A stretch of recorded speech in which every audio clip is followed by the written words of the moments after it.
Mike Mulligan and His Steam Shovel.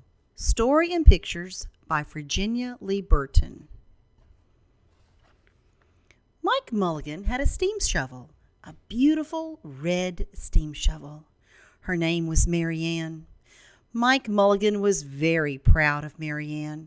He always said that she could dig as much in a day as 100 men could dig in a week. But he had never been quite sure that this was true. Mike Mulligan and Mary Ann had been digging together for years and years. Mike Mulligan took such good care of Mary Ann, she never grew old. It was Mike Mulligan and Mary Ann, and some others, who dug the great canals for the big boats to sail through. It was Mike Mulligan and Mary Ann, and some others, who cut through the high mountains so that the trains could go through. It was Mike Mulligan and Mary Ann, and some others, who lowered the hills and straightened the curves to make the long highways for the automobiles. It was Mike Mulligan and Mary Ann, and some others, who smoothed out the ground and filled in the holes to make the landing fields for the airplanes. And it was Mike Mulligan and Mary Ann, and some others, who dug the deep holes for the cellars of the tall skyscrapers in the big cities. When people used to stop and watch them, Mike Mulligan and Mary Ann used to dig a little faster and a little better. The more people stopped, the faster and better they dug. Some days they would keep as many as 37 trucks busy taking away the dirt they had dug. Then along came the new gasoline shovels and the new electric shovels and the new diesel motor shovels, and took all the jobs away from the steam shovels. Mike Mulligan and Mary Ann were very sad. All the other steam shovels were being sold for junk or left out in the old gravel pits to rust and fall apart. Mike loved Mary Ann. He couldn't do that to her. He had taken such good care of her that she could still dig as much in a day as 100 men could dig in a week. At least he thought she could, but he wasn't quite sure. Everywhere they went, the new gas shovels and the new electric shovels and the new diesel motor shovels had all the jobs. No one wanted Mike Mulligan and Mary Ann anymore. Then one day, Mike read in a newspaper that the town of Popperville was going to build a new town hall. "We're going to dig the cellar of that town hall," said Mike to Mary Ann, and off they started. They left the canals and the railroads and the highways and the airports and the big cities, where no one wanted them anymore, and went out in the country. They crawled along slowly up the hills and down the hills till they came to the little town of Popperville. When they got there, they found that the selectmen were just deciding who should dig the cellar for the new town hall. Mike Mulligan spoke to Henry B. Swap, one of the selectmen. "I heard," he said, "that you're going to build a new town hall.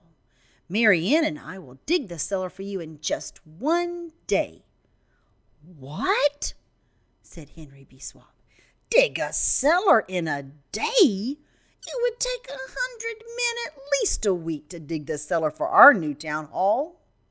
"Sure," said Mike, "but Mary Ann can dig as much in a day as 100 men can dig in a week." Though he had never been quite sure that this was true. Then he added, "If we can't do it, you won't have to pay." Henry B. Swap thought that this would be an easy way to get part of the cellar dug for nothing. So he smiled in a rather mean way and gave the job of digging the cellar of the new town hall to Mike Mulligan and Mary Ann. They started early the next morning, just as the sun was coming up. Soon a little boy came along. "Do you think you'll finish by sundown?" he said to Mike Mulligan. "Sure," said Mike. if you stay and watch us. We always work faster and better when someone is watching us." So the little boy stayed to watch. Then Mrs. McGillicuddy, Henry B. Swap, and the town constable came to see what was happening, and they stayed to watch. Mike Mulligan and Mary Ann dug a little faster and a little better. This gave the little boy a good idea. He ran off and told the postman with the morning mail, the telegraph boy on his bicycle, the milkman with his cart and horse, the doctor on his way home, and the farmer and his family coming into town for the day, and they all stopped and stayed to watch. That made Mike Mulligan and Mary Ann dig a little faster and a little better. They finished the first corner neat and square, but the sun was getting higher.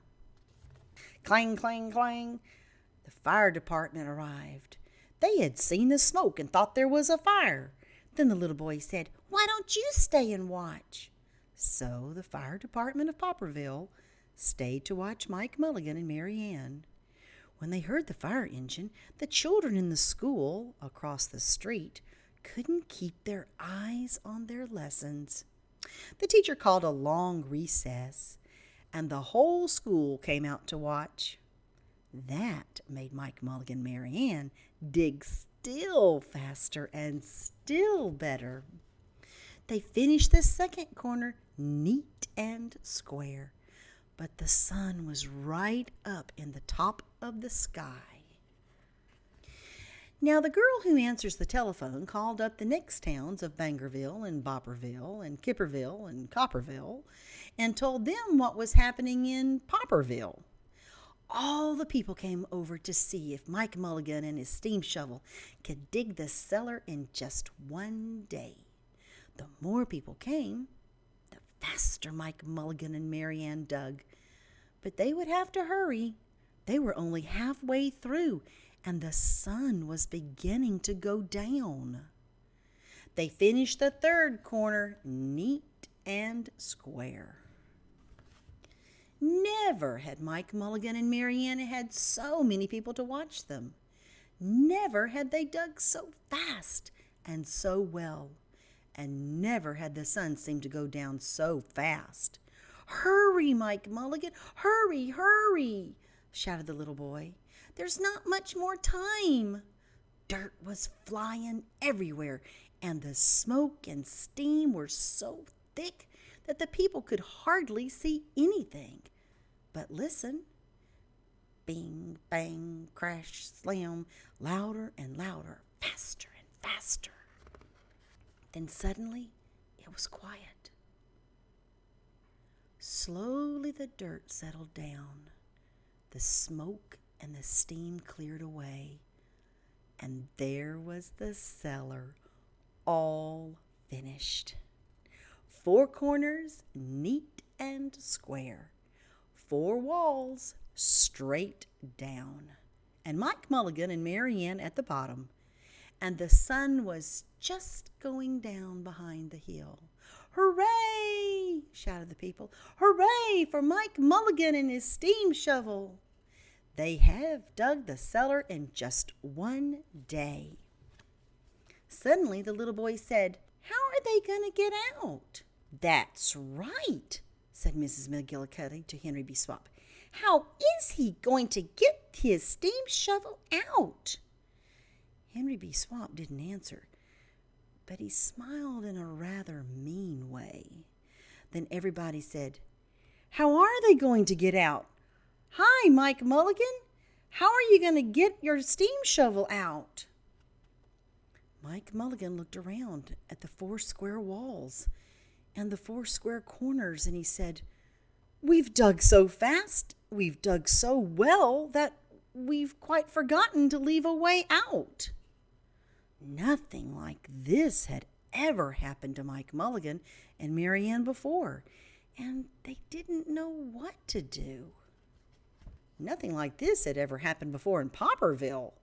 Everybody started talking at once, and everybody had a different idea, and everybody thought that his idea was the best. They talked and they talked, and they argued and they fought till they were worn out, and still no one knew how to get Mike Mulligan and Mary Ann out of the cellar they had dug.